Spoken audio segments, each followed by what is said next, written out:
Episode 21.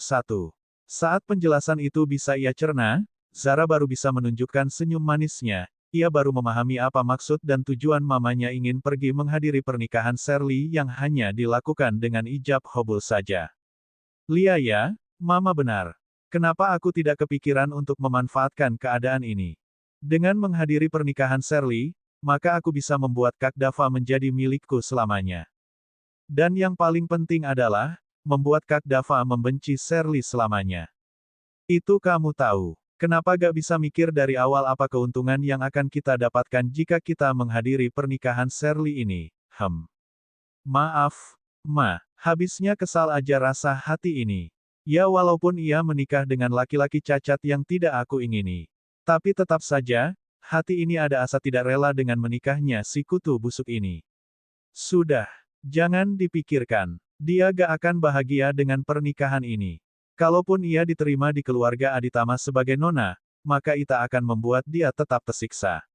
Mama benar, kita akan. Perkataan Zara harus terhenti karena kedatangan Burhan yang berjalan semakin mendekat ke arah mobil. Lalu, masuk ke dalam mobil tersebut, bergabung dengan Salma dan Zara. Jalan, Pak, ucap Burhan dengan nada dingin pada sopirnya. Baik Tuan, Mas, kenapa tidak bahagia? Bukankah kamu akan menikahkan anakmu hari ini? Harusnya, kamu bahagia dong, kata Salma sambil membelai punggung Burhan. Aku tidak senang hari ini, Ma. Pernikahan ini seharusnya bukan untuk dia. Tapi, untuk putri kesayanganku, Zara. Papa, jangan begitu. Kak Shirley dan aku itu sama saja. Kami sama-sama putri Papa, bukan? Sayang, kamu dengan dia tidak sama. Hanya kamu putri Papa. Satu-satunya putri kesayangan Papa. Jika kamu yang menikah hari ini, maka Papa akan sangat bahagia. Papa jangan begitu, Pak. Anggap saja ini sudah jodohnya Kak Shirley. Dan aku, doakan saja aku dapat jodoh yang lebih baik lagi daripada jodoh yang Kak Shirley dapatkan. Pasti sayang. Doa yang terbaik dari Papa, pasti selalu ada buat kamu. Siapapun pilihan kamu nanti, Papa akan dukung dan terima dengan senang hati. Benarkah, Pak? Tanya Zara dengan sangat bahagia. Tentu saja, sayang. Terima kasih Papa. Tunggu dan dengarkan kabar baiknya nanti. Anak Papa sudah punya calon kayaknya. Mana mungkin, Mas. Kamu itu kayak gak tahu Zara aja. Selalu berhayal, padahal belum punya pilihan sama sekali. Salma memotong obrolan Zara dan Burhan dengan cepat. Itu ia lakukan untuk menghindari obrolan Zara yang mungkin akan melenceng jauh dan menyinggung nama Dava.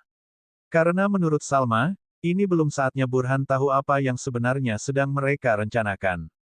Zara yang memahami maksud dari nada bicara sang mama, segera membatalkan niatnya yang memang ingin menyebut nama Dava dalam pembicaraan selanjutnya.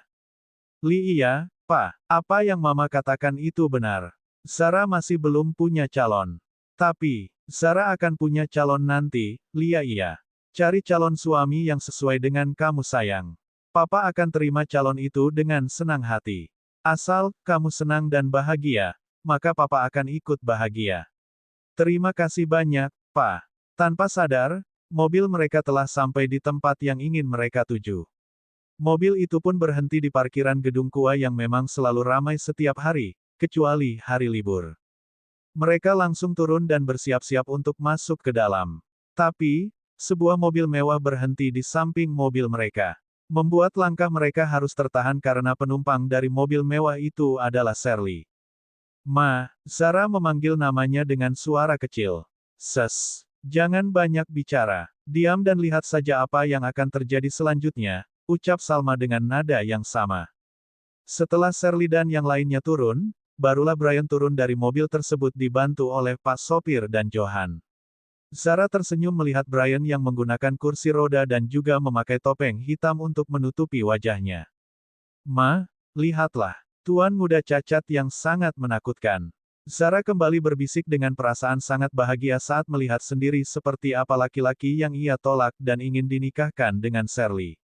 SSSTTT. Mama bilang diam. Jangan banyak omong sekarang. Tunggu kita pulang jika kamu ingin bicara, Lia, Ma. Zara berucap dengan nada kesal. Walau begitu, Hatinya masih sangat bahagia dengan melihat ketidaksempurnaan tuan muda yang akan menikahi kakak tirinya ini. Untung aku tidak menyetujui pernikahan ini.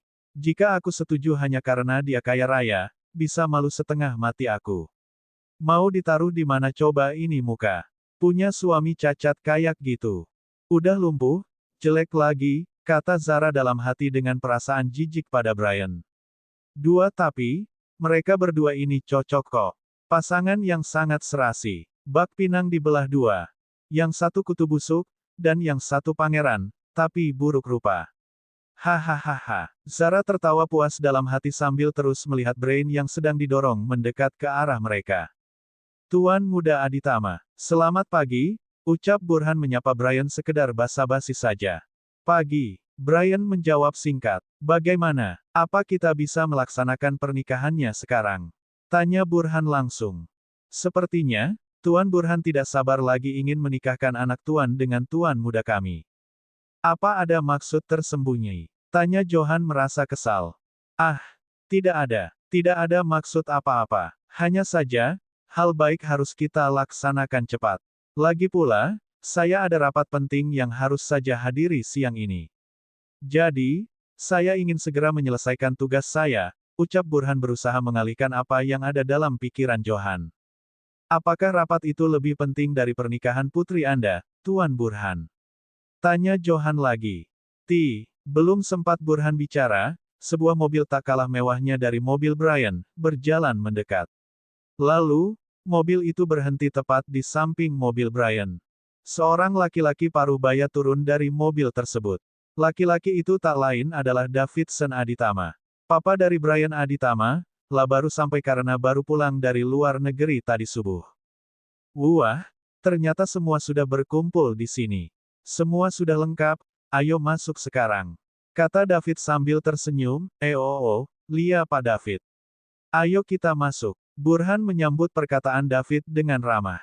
Mereka pun masuk ke dalam, bertemu dengan petugas yang memang sedang menunggu kedatangan mereka sejak 5 menit yang lalu. Tanpa menunggu lama lagi, Pak Penghulu langsung membuka acara pernikahan orang kaya yang terbilang sangat sederhana ini. Setelah berbicara dengan kata-kata singkat dan padat, penghulu tersebut langsung melaksanakan ijab qabul yang sangat sakral. 2 kali ulangan ijab qabul, Brian masih gagal menjadikan Shirley Hermansyah sebagai istrinya. Kemudian, Pak Penghulu melanjutkan untuk yang ketiga kalinya. Bersambung. Jangan lupa subscribe dan like channelnya.